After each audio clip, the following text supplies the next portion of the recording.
Bismillahirrahmanirrahim. Assalamualaikum warahmatullahi wabarakatuh. Alhamdulillah, wassalatu wassalamu ala rasulillah, wa ba'd. Sahabat detik.com dimanapun Anda berada, berjumpa kembali dalam sesi diskusi seputar persoalan-persoalan Ramadan. Telah sampai kepada kami pertanyaan dari saudara Adil Pradipta yang menanyakan persoalan, Ustadz, bagaimana hukumnya suntik atau donor darah saat puasa? Saya pernah baca ada suntik yang tidak membatalkan, ada yang membatalkan. Masya Allah, kalau Anda sudah baca berarti Anda sudah dapatkan juga hukumnya dan pernyataan-pernyataannya. Tapi kami ingin menegaskan bahwa memang benar, suntik itu ada yang dua bagian tentunya.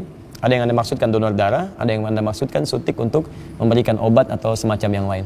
Untuk donor, mungkin terkait juga dengan hijamah, bekam dan sebagainya.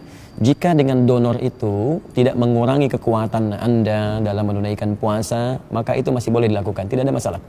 Kecuali ketika Anda kerjakan itu bisa menurunkan kemudian kekuatan Anda, energi Anda berkurang dan Anda jadikan lemas untuk berbuka, maka itu hukumnya tidak boleh dilakukan. Ya, bisa jatuh makruh atau bahkan haram jika memang dipastikan itu bisa mengganggu puasa Anda.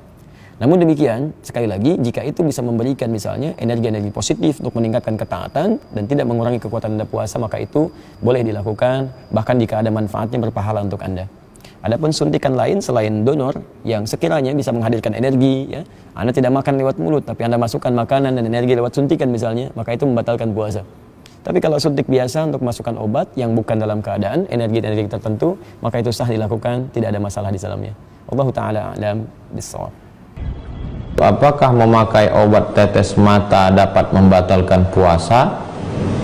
Obat tetes mata tidak membatalkan puasa. Obat tetes telinga tidak membatalkan puasa.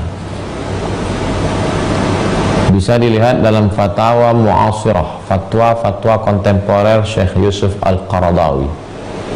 Adapun dulu kita kecil waktu mandi di sungai dipesankan, awas nanti kalau masuk ke lubang telinga waktu mau menyelam, pegang hidung, pegang telinga. Katanya nanti kalau masuk puasa batal. Karena memahami idkhalus syai' fil jauf, memasukkan sesuatu ke dalam rongga. Kalau masuk sesuatu ke dalam rongga, maka batal puasa. Maka yang dimaksud dengan rongga di situ adalah al-ma'idah, masuk ke dalam tenggorokan dan lambung. Sedangkan masuk ke telinga, tetes tak batal. Masuk ke mata tak batal. Bagaimana dengan suntik? Suntik terbagi dua. Yang satu suntik obat tidak batal. Sedangkan yang batal itu adalah suntik makanan, infus, itu baru batal. Begitu fatwa Syekh Yusuf Al-Qaradawi. Sudah kami terjemahkan dalam buku 30 fatwa seputar Ramadan, Syekh Qaradawi, Syekh Atiyah Syaqar, Syekh Ali Jum'ah, bunga rampai 30 fatwa seputar Ramadan. Begitu juga dengan obat asma. Obat asma, sesak napas disemprotkan tidak batal, karena dia tidak masuk ke dalam, hanya melapangkan rongga pernafasan. Assalamualaikum warahmatullahi wabarakatuh. Waalaikumsalam warahmatullahi wabarakatuh. Buya, saya WNI yang ada di Jepang. Saya bekerja di sebuah perusahaan.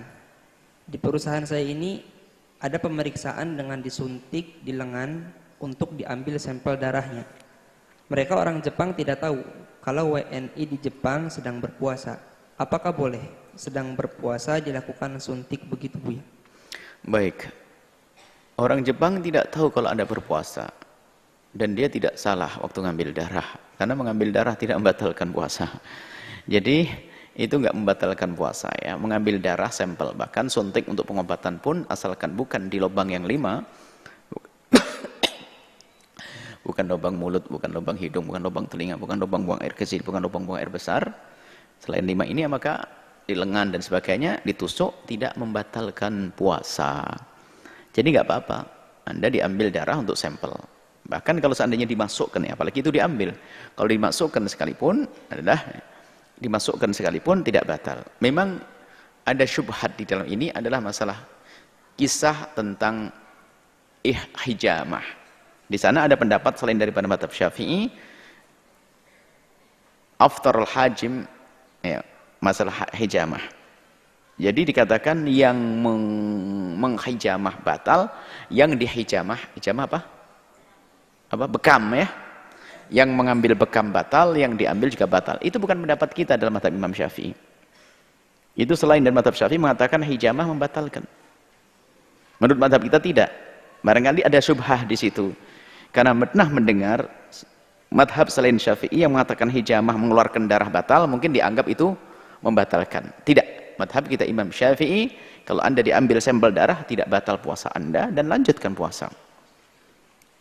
Itu di dalam madhab kita Imam Asy-Syafi'i radhiyallahu taala anhu, wallahu a'lam bishawab.